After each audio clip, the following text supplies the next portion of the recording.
Welcome. It is Friday, December 18th. And you know what today is? It's my time for my show. Yes, Star Wars is out too. Okay, kids. I'll be posting pictures. Yes, it's also Christmas time, a week before Christmas Day. It's kind of crazy. There's so much going on. It's crazy. Welcome to Super Organized Universe Radio. I'm your host, James Lott Jr. I'm trying to hear myself while I'm there. I think it's me there. That's me. Oh, much better, and I can really hear myself. I want to hear myself talk. Welcome to another show today. Yes, Star Wars is out. I'll be posting some pictures online of me. I'm wearing actually Star Wars gear. As some of you guys know, when I do post pictures, my 3 Darth Vaders are always with me every single show. And so they're here today with me. I'll be posting pictures and doing that. So it's kind of fun. I am here to talk about hold on, wait for a second. I'm here to talk about working your process when it comes to being creative. But before we do any of that, I want to say hello to my engineer, Brian. Good morning. Good morning. How are you? Oh, I am cold. It is cold. Even though today's supposed to be the warmest of all the days. Really? Yeah, I think I saw an article about that not too long ago. Yeah, it's supposed to be the warmest of all the days, but it didn't seem that warm to me. No. And you know what it is? It's just a building. The building retains whatever temperature is outside by 100-fold. I guess like me, I retain water. Yeah. It's all it's all just a cycle of life, I guess. But my house was freezing. I have no insulation. I'm one of those old homes. Oh, no, we're not built for this weather. No, we're not. And I tell people all the time, I don't care what you think. We're from Los Angeles, and we're not supposed to have weather like this. No. Yeah, when I have a friend who lives out in Utah that moved from Los Angeles, and he sends me Snapchats. Well, yeah, I say snaps as, but... Well, I think a lot of people know what they are. Well, if you don't know, snaps or Snapchats. Just I'm thinking people do know. I'll explain, yes. So, but he sends me a snap of all the snow out there with the temperature, and it'll be like, 28, 10. Yeah. And then I'll send him a snap of like 46, and I'm like, I can't handle this. This is ridiculous. Anything below 60, I just can't handle. Sorry, it just doesn't work for me at all. Yeah. That's why I live. That's why I live here. So. Good morning.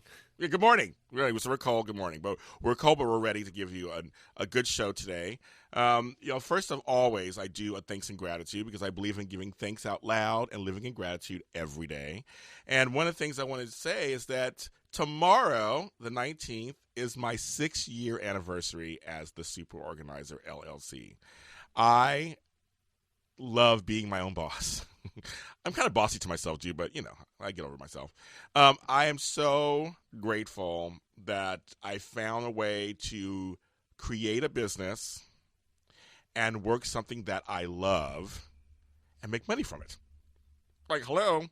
It is something, it's a lesson to everyone. If you have an idea and you just be fearless and try it. I mean, research and do things like that, but the underlying thing is to try it. And 7 years ago, I moved back to LA and I started to kind of figure out what this was. I wasn't sure what it was, and I kind of did the research. And many of you know my story. If you listen to my first episode, that was on June 5th of this year, you'll know my story. And I basically wrote everything down, and I put something together, and my aunt said, you have a business. I figured out what it was, and it was the Super Organizer.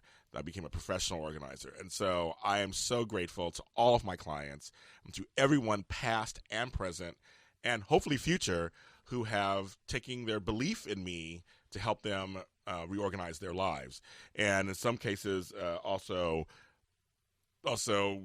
life coach their lives. I mean, I became a life coach 2 years ago. I started a blog 2 years ago. I mean, a lot of things I happened since I started this business, and it changed my life. And I just am so grateful to have that. So thank you so much. And also, it's basically kind of my 6-month anniversary here at adrenalineradio.com too, doing this show. And I have some exciting things coming up in next year, 2016. And this show has also changed my life in so many different ways, and it feeds me, and I'm finding from folks it feeds them, and it's an extension of my business. And thanks to Brian, of course, who's here with me every week, and to the folks who house this studio. And it's a blessing, and I just live in gratitude every single Friday that I'm able to come down here and talk to you guys and bring you guests. And I want to thank everybody in my industry who's been on the show, people who are not in the industry who's been on my show. I have so many great guests coming up next year, too. We're going to continue this ride as long as we can until they push me out the door. That's what I was going to do. So I'm just very thankful for that and gratitude for that. It's also my 10-year anniversary of owning my first house. When I grew up, I never thought I would own property. And I want to thank my mom, Benita, and my brother. He's not my bio brother, but he's my brother in every other way, David Benish, for introducing me to this idea and helping me get this idea of actually owning a home. And my first home, it's in Pittsburgh, Pennsylvania, and I just love that house so much. It has such character, and I've been working on it for the last 10 years and making it better and staying there, and I feel like an adult. Because I have actually a property, and it's just really nice to have something that you own, that whatever you put into it, it's yours. And also, it has taught me patience. It has taught me that sometimes you sit in the corner, eat your hair, and it's oh my God, it's amazing. It's amazing, and I just live in gratitude every day that I get to have a home. And I will actually be there not in a couple of weeks or so. So I'm very excited. I also want to thank Kevin Undergaro of AfterBuzz Media, and he just sat down with me, and it was an amazing meeting we had together. And it was just nice to be with somebody who's like-minded. I always talk about here on the show that it's nice to surround yourself with like-minded people, and who share necessarily exactly what you want to do, but just have a like-mindedness and purpose. And that usually is a great motivator for you to follow your dreams or passions. And I think it's such it's such a great feeling to be with somebody who understands, who gets it. And he's somebody who's been in the entertainment business for years. And he first gave us a nice little seminar, and it was a great seminar. And then we sat down one-on-one, and some exciting stuff coming up. So fans of mine, please stay tuned. You can follow me, of course, on Twitter at Black Hope LA and the Super O, Facebook James Lott Jr. and the Super Organizer. And just follow me, and I will let you guys. You guys are my village, so you guys will be in on everything as it goes along. So it's a bunch of anniversaries for me, some new change. I should mention to you also that this will be the last show of 2015. The next 2 Fridays are holidays. I will be with family, so and hopefully Brian will be with family. Yeah, I was gonna say, I wonder if he's gonna mention it. Yeah, the next 2 weeks, Christmas and then New Year's. Yes. Fall on back Friday. To back. So which I kind of like, actually. They fall on Fridays. It's kind of funny. Yeah, it's kind of funny when we looked at the calendar. We were like, oh, well. Oh, there you go, kids. I'm not coming in. I won't be in town. So fear not. We're back January 8th. January 8th, you guys. I'm back with a new show. It's going to be so good. I'm so excited. It's going to be a great show. Remember, next 2 weeks, no show. No show. But in 3 weeks, a show. A show. But again, I live in gratitude for you guys and women for tuning in, commenting, telling me what you think. It's been great. It's been a great ride so far, and I look forward to 2016. And this whole year, I just live in gratitude that I gained a second career. Who does that? Who does that? I did it. And I know other people who have done it also. And I'm very fortunate that I have 2 careers, 2 or 3 careers, I guess, at this point, that I really enjoy all of them. So it's never, so when I wake up every day, I get to just do what I like. And it's different every day. So I want to make sure I talk about that.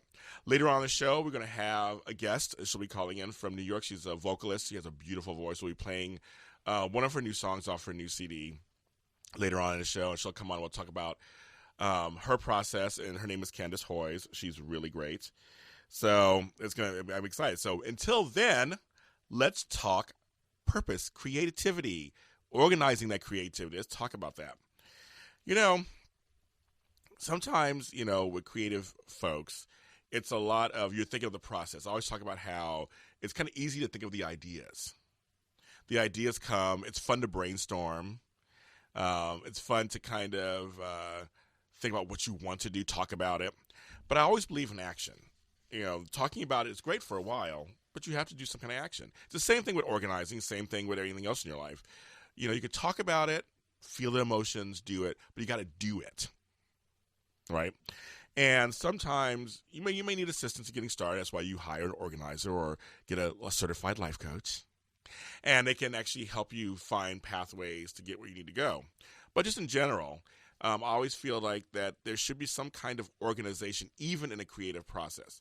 And the thing that you have to do, this is very important, you have to stay present in the process because you don't want to be, limit yourself or be locked down. I'm not saying you to do things, so strict, that kind of organization. I just mean that they can do there should be some loose organization to a method to the madness, as some would say. Some order in the chaos. There's things like that you want to put together.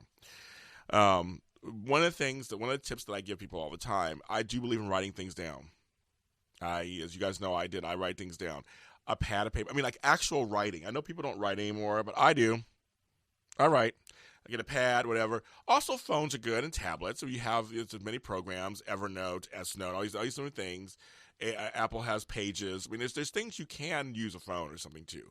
But I still do believe writing stuff down and seeing it. I'm very visual, so for me it really works to see what the thoughts are. And I also agree after you write them down, you also, when you see them, you can say them out loud to yourself. You can really look at them, start to visualize the thoughts.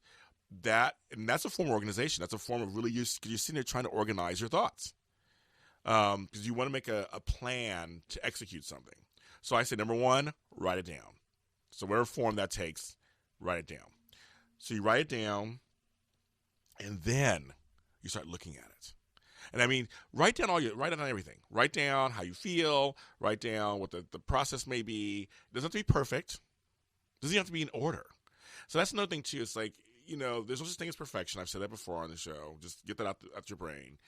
But just write it down. Whatever's a thought. There's times I'll get a piece of paper or a napkin. It may be 3 in the morning. I wake up and I have a thought. I write it down. Maybe 5 in the afternoon. It may be while I'm on an Uber or something. Who knows where I'm at? I write down my thoughts. And then you just collect them. At some point, you collect them all together, and then you start, going through them.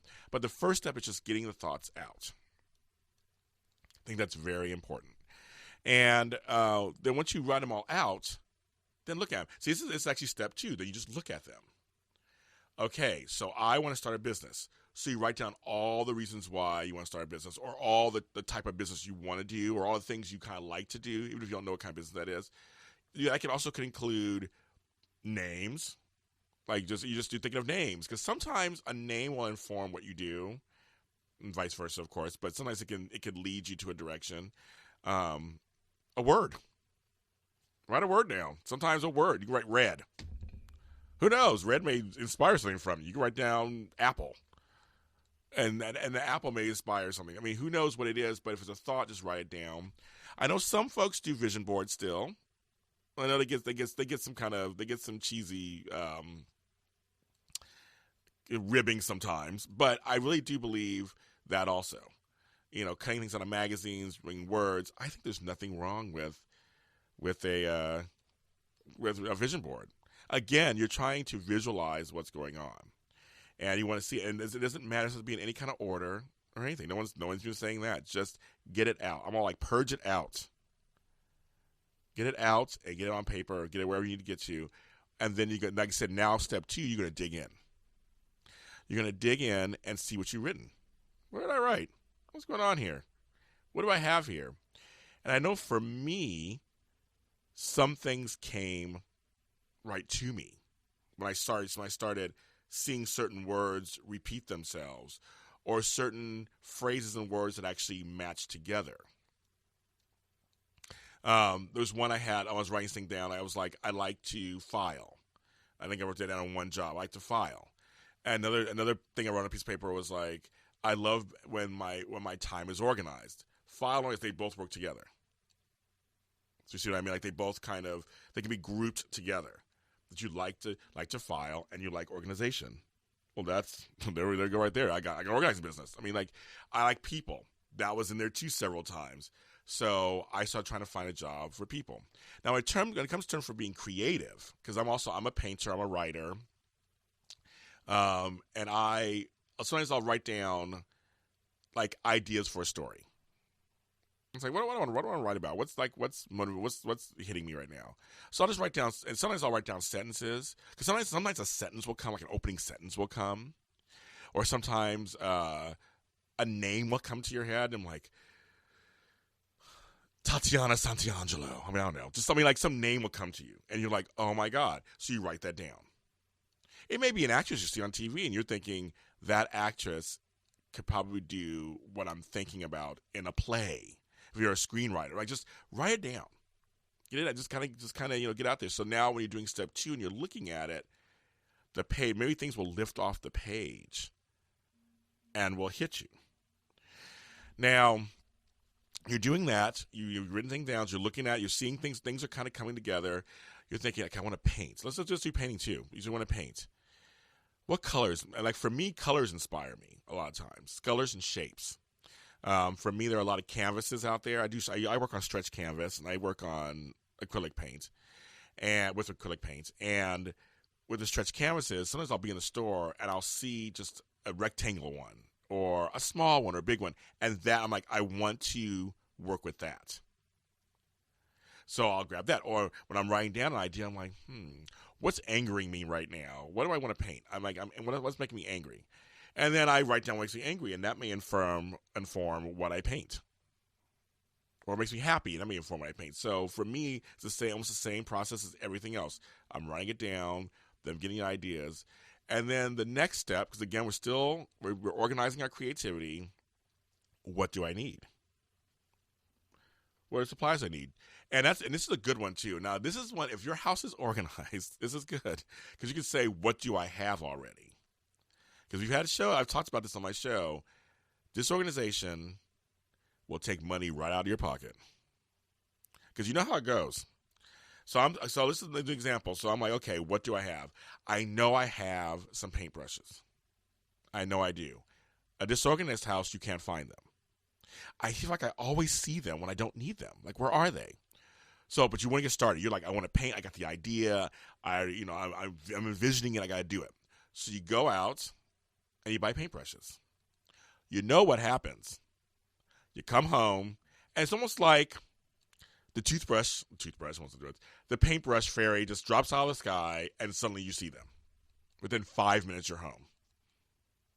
And it's almost like they were sitting out right in front of you the whole time. You just walked right by them 10 times, just like they were waving, hi, I'm right here, but you can't see me, I'm invisible.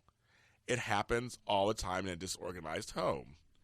So hopefully you want to make sure that your house isn't that you have some stuff together, because you want to know what you have at the house already, what supplies you need for whatever it is, whether it's pens, pencils, ink for a printer, whatever it is whatever creative process you're working on. What do you have at home that works? And then what do you need to get? So you're like, okay, this is what I have paintbrushes, but I need turquoise paint and gold paint. Okay, got it. I already have the stretch canvas. That's done. So like, you know what you're doing. So again, you're being organized. You're still being creative, and it's not even touching your creative process, but you're just saying, okay, now I know I got these things. I got a table to do it. I got an easel to work on. I just need to go to the store and get these 2 things. So then you get them. And that's the next step. So you see the steps so far as you're being really organized. You're figuring out what you want to do. Then you're putting together what you want to do. And then you're putting together a plan. And because when it comes to painting and writing, there's so many different ways you can go about it. But the general thing is, what do I need first? And so now you got it. Now when it comes to actually planning out, I can't give you exacts, but I can give you some examples. I have one friend who's a writer who says that he writes a page a day. Gets it out gets a page a day. And that's his organization. He sits down, has lunch, and after lunch goes into like a sunroom and then writes however long it's going to take him to get that one page. Now, like me, when it comes to my writing, I schedule in. I'll say, okay, I want to start writing on Saturday morning, and I'll just write until my hands. Well, I'm typing, but until my hands are done. That could be Sunday night. That could be 2 hours later. I try to go with the creativity in my brain, and just like it just comes out. Like whatever comes out, it just comes out. I'm basically just like throwing it up. I have friends who feel that you do it once a week, or they do it at nighttime or daytime. So I mean, you will figure that part out. But I still think even within that, you should have some kind of organization to it. Where are you going to do it? What's that? What part of the house? Or are you going to a coffee house? Or are you going? Do you need to go somewhere else to have the creativity happen for you to flow easier? I think it's good to think about those kind of things. Should you be outside? Maybe you should be outside in the garden, typing or painting or coming up with a song. I know some songwriters like to work late at night. They come up with a melody and then they come up with the lyric. I mean, everybody's different, of course. And right now I'm talking about, of course, you're doing this on your own. Now, collaboration is a whole different story. There's still some organization in there, but you actually have to work with someone else. And kind of the added thing I would add with that is still you should do your, as they say, due diligence. You should do your stuff first. So when you come into the collaboration, you're organized on some level. That you're ready and you are ready to work with them. Again, don't be narrow or small-minded or you just come in with an open mind that you want to, because you want the creativity, especially when you're creative, you want the universe to be open. You want it to be just free-flowing, open. You want, if an idea changes, much like in organizing, an idea changes, sometimes midway, you want to be open to that. I had a client the other day, the same thing, we were going through one thing, and something popped up in the middle of it. And so midstream, we kind of had to reevaluate and modify. Like life. Not everything happens just in a straight line. And that's okay. Sometimes it's good to modify. Sometimes when you're working on something and you're clearing out, you discover other things that may have been problems or issues that you didn't even realize or didn't remember or didn't even know. It's a great thing. You're unearthing something. It's really good. And so I think when it comes to creativity, you want to keep it wide and open, and you may halfway through decide, I don't want this character to be a villain. I want this character to be the heroine. Or at first this song was going to be a jazz song, but now it's going to be a dance song. I mean, it should be okay to be able to keep it open and let the universe come in and show you what's what. But you have to do your part too. And I think your part is just making sure things are in order on some level. Not strict order, but just some kind of order that you're going to be okay. And that is if you have to schedule time for yourself, schedule time. I tell people all the time, if you have to schedule time for yourself to organize, then schedule time to say, on Tuesday from 10 to 11, I'm going to get in the kitchen. There's nothing wrong with that. If that makes you get in the kitchen from 10 to 11, then do it. If you decide you want to schedule time to paint or to write, schedule it. I just say, again, just keep your mind open and present while you're there and doing it for that hour, however long. But if you need to schedule time to get to it, then do it. Why not? There's nothing wrong with that. Go ahead and just go ahead and do it. I think organization does have a place in creativity. It's just not as strict as maybe some other places in our lives, but there should be some. There can be some, unless you're a person who's super rich and can just do whatever you want anytime you want. And then you just can be creative whenever you want to and start and stop whenever you want to. But most of us, of course, have to work. Some of us have kids. I just think that if you're a creative thinker, a creative mind, while you're doing the jobs and while you're picking up the groceries and while you're dealing with your old mother who's getting on your nerves, whatever it is, you should find time to be creative. We need those outlets sometimes. This world is so heavy sometimes. And we need things to help us express ourselves. I fully believe that. And I think being creative, if you have creative tendencies or want to be creative, want to start being creative, you should find time to do that and find a way to do that. And I also think you should find a way to do that. It's not chaotic either. But you got to find time to, instead of saying, well, I always want to draw, I just don't have time, or I don't know. I mean, just do it. And if you have to schedule time in or be a little more organized about it, do it. I see nothing wrong with that at all. And I encourage all of you to be organized, of course, but also be creative. We need creative stuff. But, arts and entertainment are just as important to our culture I've said this before, as medicine, law. Think of literature. Literature is just important to our culture as all kinds of other things in our lives. Politics, good health. Oh no, it's all actually arts and entertainment. When you do stuff for yourself, it's good for your health. I talk about it all the time. When you're creative, it's good for you. I don't know if I know folks who don't read books. Now I would just say that's weird to me that they don't read. They don't read. It's kind of weird. I mean, I know we're busy and stuff, but like every once, I have books that I haven't finished. I have a couple books on my bed nightstand that I pick up every once. I don't read every day, but I do read every once in a while. Or I go on vacation, I'll read or whatever. And I know folks who just don't do that. And I'm like, books for me, and that could be graphic novels, it could be comic books, it could be anything. Something that takes me out of myself. For however long I'm reading that, it's not bad. And I'll tell you, books have saved my life over the years too. And as my childhood growing up, books have taken me to places that I would never have been before. It taught me so many things and helped my creative process. And of course, there's some good organizing books out there too that are great too, that have actually helped me in my business. Again, books that were brought to my attention, and I went out and read them and learned a lot. Actually, it was books that taught me that this could be a business. I know that being organized could be a business. I know it's a business. I just thought I've heard the name, but I didn't really know. I saw hoarders, but I didn't really know what that meant. And actually reading some books on the subject taught me that this is actually an actual profession, and there are techniques to it and things. And I found my way in it 6 years ago. Tuck it all back together, back to when I started. And I just think it's very important. And I want it because we're going to have a singer on shortly. And I really want to talk about just the creative process. We're going to talk about her process too. But for you guys out there, you have something going on, be creative.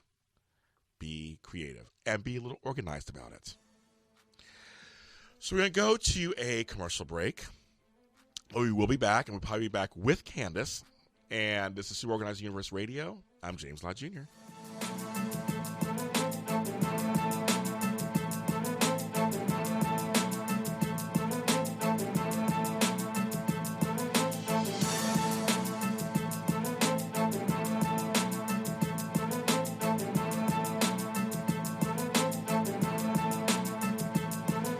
Do you know the value of your property is directly influenced by your landscape? It's called curb appeal. Poor curb appeal or a bad landscape devalues your property, makes it worth less than it could be.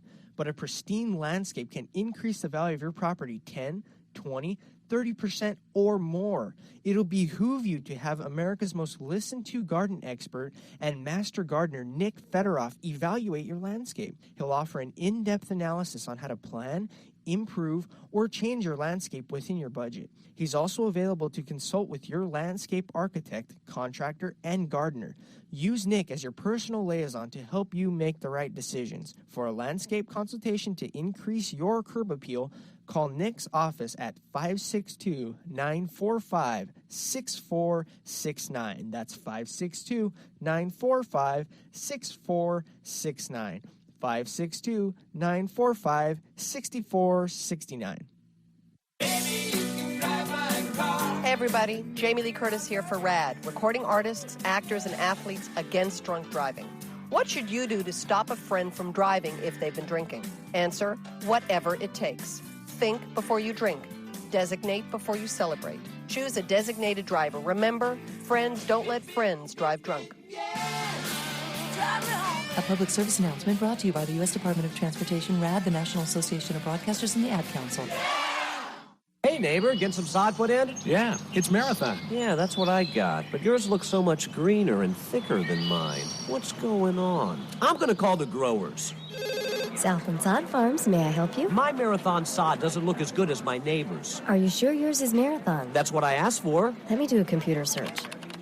We don't have a record of your delivery. You didn't get genuine Marathon sod. What do you mean? Sometimes unscrupulous contractors, retailers, and other sod farms lead you to think they're selling Marathon, but then substitute a lesser brand. That really teased me off. How could I have known I got a cheap imitation? Look for the bold, genuine Marathon label on the sod pallets when they're delivered. Don't get cheated. Look for the genuine Marathon sod logo displayed by nurseries and landscape contractors in the yellow pages. Or call 1-800-4-MARATHON for a free do-it-yourself video and authorized dealer list. That's 1-800-4, then Marathon. Or visit the website at www.sod.com.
Back on Super Organized Universe Radio.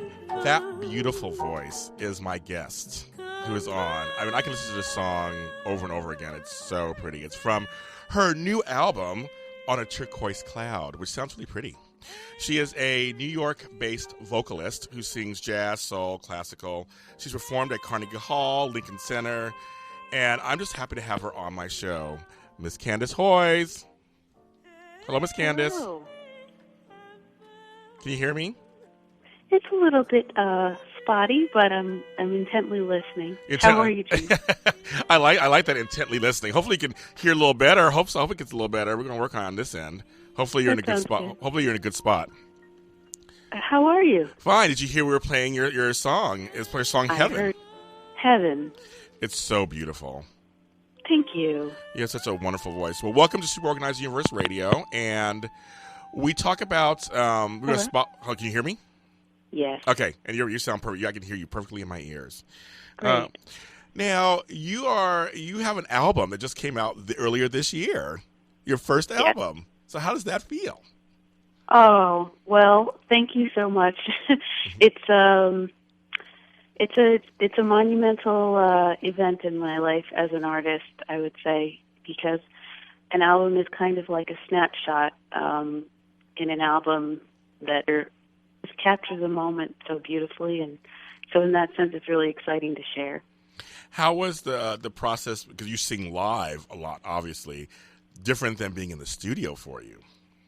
Oh well, it's certainly, being a recording artist is a major transition in a vocalist's life, and I prepared for that, and it was kind of a heroic feat. So I did sort of practice singing the album in a long stretch, because the recording day, we recorded it in about 10 hours in one day. Oh my God. And that's something that happens more so with an independent release, where you're a little bit more less insulated and maybe less pampered in the process. But it was really thrilling at the same time. Wow, in 10 hours? Wow. But I mean, I'm sure you're used to it. You perform on stage. You perform several songs on stage. I'm sure this is just another facet of your business. That's so true because certainly, when you're singing a show, if it's a one-woman show, if it's a jazz show, a set, it's about 70 minutes, and it's just me. So in that sense, it is totally normal for me. But in another sense, playing with this octet and things a few times, it's a different kind of different feeling, different pacing of the day. When you have a live audience, you have that energy that's coming back to you. Oh yeah. But when you're in the studio, you have the thrill of we're making this. It's not just going into the ether and disappearing. It's going to be a monument of some kind. It's going to be captured in some way. So that's a different kind of excitement. That is. I've heard other songs from the album, of course, and myself when I was doing research on you. Just all, like I said, so pretty. How would you describe this album to people who may not know it yet? I describe On a Turquoise Cloud as the Duke Ellington that you haven't heard, Ooh. but you won't soon forget. Ooh, I like that. That's the one sentence I came up with because I do have to describe it. It is a collection of songs that are Duke Ellington, which is, he's one of the fathers of American and yes, jazz. And we know, even if you don't know anything about music, you know these melodies if you heard, Take the A Train, all these melodies that are, associated with Duke Ellington. But this album focuses on songs that are very rare. Oh, okay. I had to go digging for them, in fact, and they haven't been recorded, some of them, for over 70 years. Wow. So I'd say this album, On a Turquoise Cloud, is a mix of, you have a few gems that you get to discover along the way. I mean, this is literally a labor of love for you then. That's fair. That's a fair statement. You know what I mean? Like you had to labor to like look, to dig for these songs that are not just like his top 10 hits. Like you didn't do like Duke Ellington's biggest songs. Like you went in and said there's a catalog of songs of his that you wanted to revive and share with the world. That's laborious, isn't it? Yes, that's true, James. And I'd have to say, just to share with all the listeners, basically I was singing. I'm a jazz vocalist. I'm a classical vocalist. I sing a lot of soul music and some original music. So it's a great mix of things that I do. And I've always sort of had this yearning as an individual, as an artist, to find some works that really combine and draw. And I heard some of these songs of Ellington's that were written for soprano voice, the high voice, yes, which is what I have. And so I was like, well, who's singing these and where do who can I check out? And I looked at some of my favorite singers and they hadn't recorded them. And I was like, well, this is mysterious. So I kind of went in there like, as a kind of like an Indiana Jones sort of thing, where I'm going to just pursue this and see what I might come out with. No songs, no manuscripts, or I might come out with something really special. And fortunately for me, it was the latter. And then from there, the adventure began of producing the album and putting the band together and collaborating with so many amazing people who were like, yes, I want to be a part of this. This is something that hasn't happened really in my lifetime. Wow, I'm very impressed. So stay on the line. We're going to talk more with Candice. When we come back, let's get a little break. We'll be right back. Stay on the line.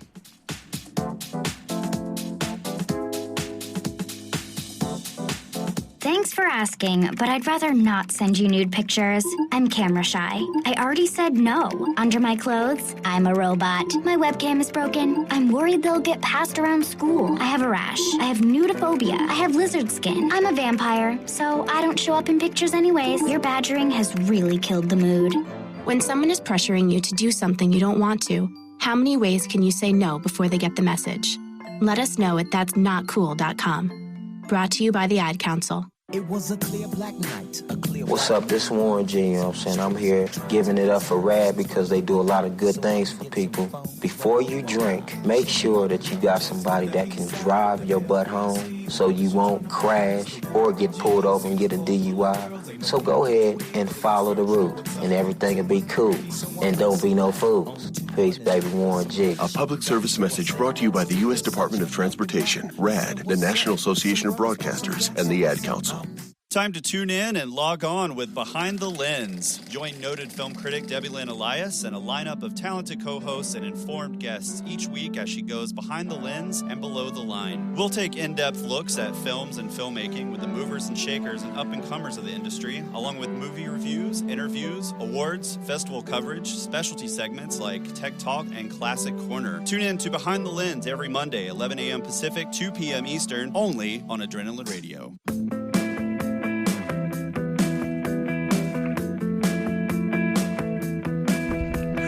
We are back to Super Organizer Universe Radio. I couldn't find my microphone all of a sudden. And there it is. Hi, I'm James Lott Jr., the Super Organizer. Yes, the Super Organizer. And we're talking to vocalist Candice Hoyes. Hi, Candice. Hi. You're giving us some good stuff today. I'm very impressed with your process. I really am. Okay, so how long have you been singing? Oh, well, I would say I've been singing since I was about 2, in some form or fashion. But my passion and my sort of exposure to jazz came through my grandfather, primarily. My grandfather was not the most child-friendly person. He certainly had his moods. Mm-hmm. But one of the most easiest ways for us to relate to each other was through music. Mm. He was a great lover of jazz, and he would play his records. And actually, he didn't want to play his records around the kids, so we weren't allowed in the room. He would sit in his den, play his records, turn out the lights, and have a cocktail. And sort of, I remember him. I can visualize him just sort of leaning in the chair and closing his eyes. Oh, I love it. And I would sit in the hallway and eavesdrop. Wow. And that's so vivid for me, like sitting on that carpet and hearing, Thelonious Monk, and he loved Miles Davis. Mm. And subsequently, I found out my grandfather was a taxi driver in Queens. Okay. And Queens was in the 60s and 70s, and when I came along in the 80s and 90s, there were a lot of great jazz musicians living there, and I come to find out as an adult that my grandfather was really hanging with them on the scene. He was a taxi driver. He drove Thelonious Monk. I found that out as an adult because I actually work with some people, some of the older musicians I work with, some of the greats have imparted some of these stories to me. Yeah. So it kind of came through me in so many ways. I also studied classical piano. Wow. So I feel like music is it's like in every aspect of my life. Well, I feel like, for me, music, I knew I do radio and TV, but my music is my number one thing. It's just, my earliest memories are my mom playing the Jesus Christ Superstar cast album and things like that. And, musicals are my favorite thing. She used to play Pippin and all these things when I was growing up that I just, I would hear. And I used to hear Cab Calloway and Duke Ellington and Ella Fitzgerald. I used to hear all kinds of music. And I just think music, it's so important to our health and our well-being and our growth. I totally agree. Music is what feeds health, and I think it also creates your imagination. It really launches a child's imagination. So when you were growing up, you took voice lessons and all that kind of stuff, or did it come later? Or it did come a bit later as far as vocal training, but I think that early exposure, as I mentioned, to music was really important for me. And then I love to read. I always did as a child, so telling stories through songs is like really organic for me too. I did certainly take voice lessons once I was in high school and got to college and started doing gigs in Boston and open mics and all that, and kind of dove into that stuff. Yeah, so it's been a combination. You've been at Carnegie Hall. You've been at Lincoln Center. Two places that are two iconic places, in New York. I love it. That's so true. I actually was talking to a colleague about that. We were eating dinner. We're looking out the window, overlooking the New York skyline, and I just said, "This is just this week. These are some of the dreams I had. I wasn't even. Those are not dreams that you can really be certain will come true for you, even if you're as talented as you ever wanted to be." So I think I've been so fortunate, and yes, and when you do experience singing at Carnegie Hall, you realize it's not just a New York experience. It's really an international experience because the audience, you meet people from all over the world who come to hear music there. So it's amazing. It's a dream that I relive every time I think about those dates, and it'll always be exciting to sing there. So that is one of my highlights for sure. Talking to you, I just have to let you know, whenever I have somebody from New York on, I have to give my shout outs because my mother's from New York and my family's in New York and my grandma in Brooklyn. I have New York's my magic city. And I always feel right at home when I go there. I always feel the energy, the culture, everything. So how does New York City play into your career for you, other than booking gigs? But how's it feed you? Oh, well, I think as New York City magic is a key word when you talk about being a jazz vocalist or any kind of vocalist here, because there's such a range of projects. 2015 has been an incredible year playing music from On a Turquoise Cloud. I have played across the country. I played in California. I played at Cal at UC Berkeley. Oh, yeah, okay. And lectured to the music department there on the research. I've also played the BET Experience, which is also in Los Angeles. Yeah. But some of the music I've made in my home city has been really exciting to me as well. I played at Jazz at Lincoln Center and Minton's, which is actually this restored jazz club where Duke Ellington actually played. Oh my God! And it's been totally refurbished quite recently, and so that's a sort of jazz treasure that we've restored, and so I got to premiere my album there, which was really special. It's just there's such a range of spots to hear and make really beautiful, inventive music in New York. So I think that's been so fulfilling for me. You are living the American dream. You are, girl. You're living. I mean, because seriously, the music you're talking about is American music. I mean, it's not just jazz; it's American music, what you're singing. And I agree. Yeah. And New York's an American city. It's an all-American city. I mean, but there isn't. There's a cosmopolitan national element to it. But I just feel for you that you really are. You're living the American dream. Well, I think when people come out to hear me perform, they do have this experience because. My background is my parents are from Jamaica, and I feel like jazz was a big part of how my grandparents assimilated into American culture, and that's because it does encompass so many, different aspects of, musical rhythms and references and feelings, and so much individual expression. It's highly American. It's probably the most American music form there is.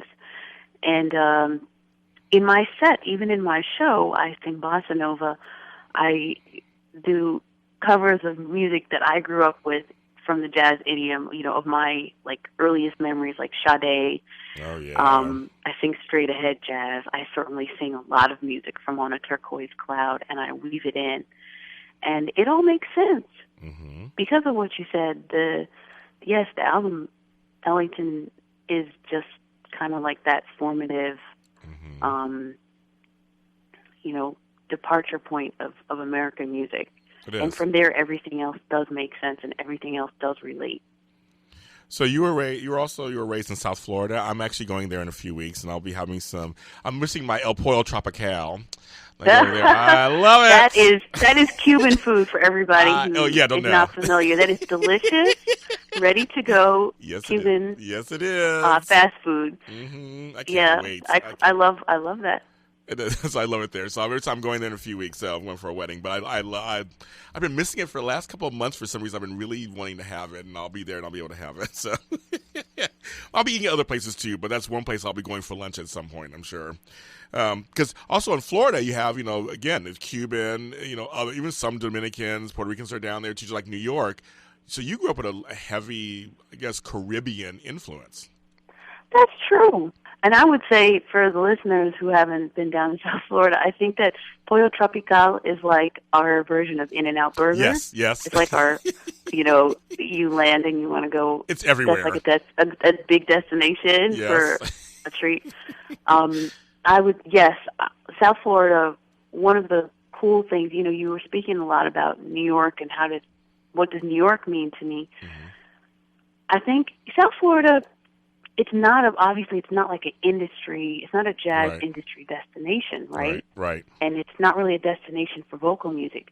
But what it did afford me as a child and as a young musician was a lot of, it's a very beautiful place. It's lush. It's almost like paradise. Yes. So I was in the ocean and I was outside and I was barefoot. And I think that type of experience, the tropical experience, not only am I rooted in that as a Jamaican girl, but it's like kind of a part of my vibe. Yes, your I makeup, think I'm a very passionate singer. I'm a very natural and sort of free spirit. And so South Florida really, that's what I associate with home. And I love it. And for me, because I'm also from the Caribbean too, my family's in the Caribbean.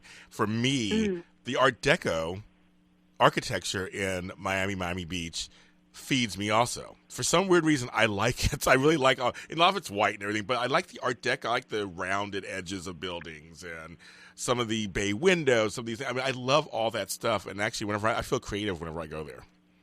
I can see that. It does. And it's very colorful. And I mean, yeah, I think it's highly underrated.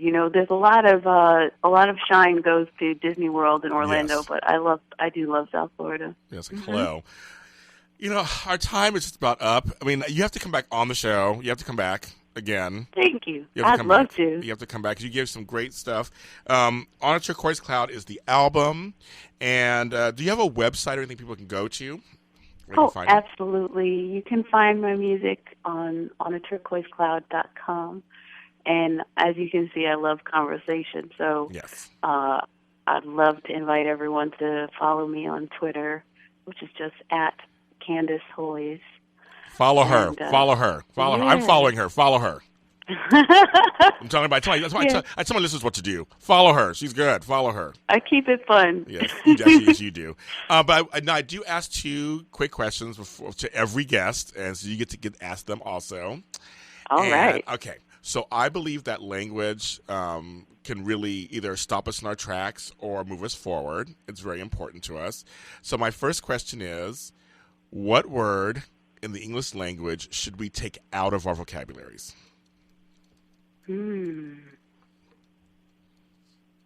Hate. I like that.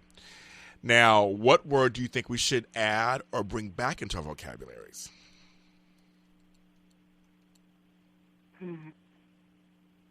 Embrace. Ooh, that's a good one. I like that. I really like that. Embrace. That's a really good one. Well, Miss Candice, thank you so much for being on the program.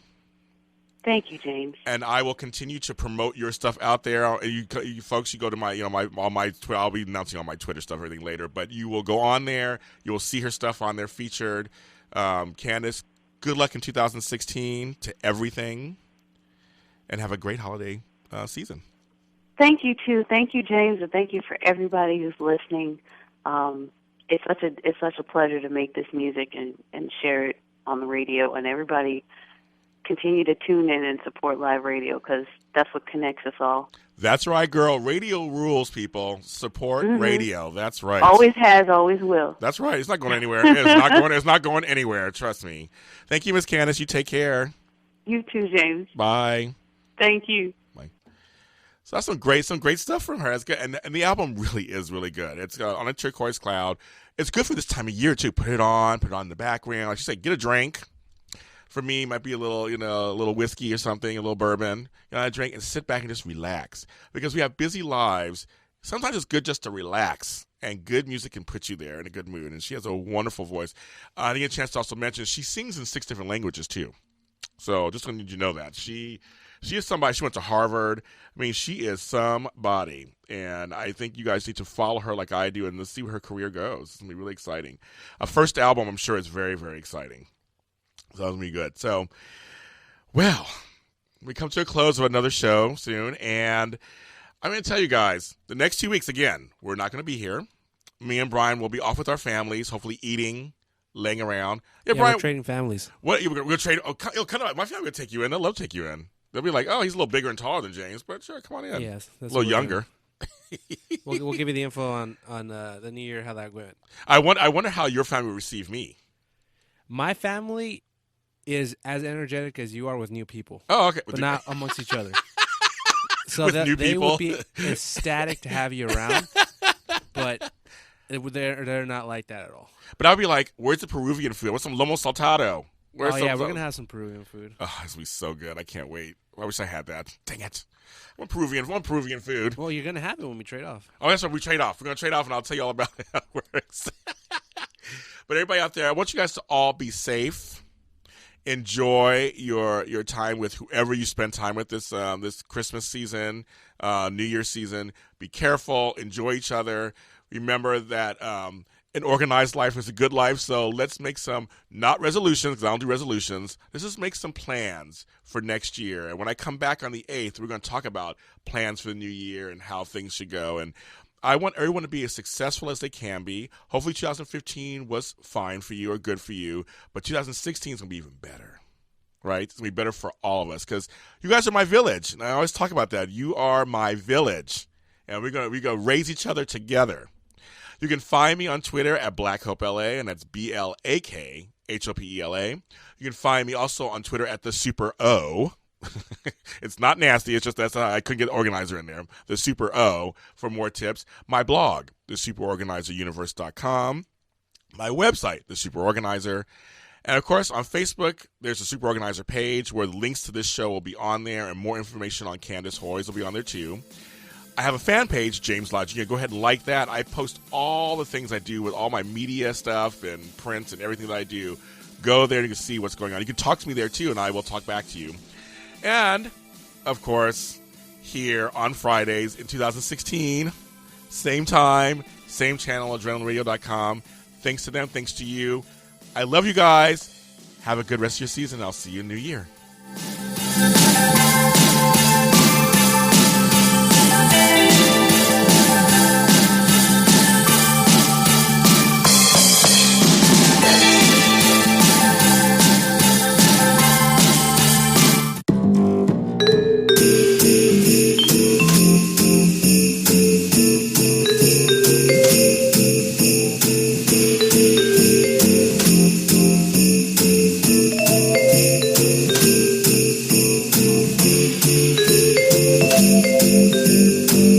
At highway speeds, the average text takes your eyes off the road for about 5 seconds. That's enough time to travel the length of a football field. Stop texts, stopwrecks.org. Brought to you by the National Highway Traffic Safety Administration and the Ad Council.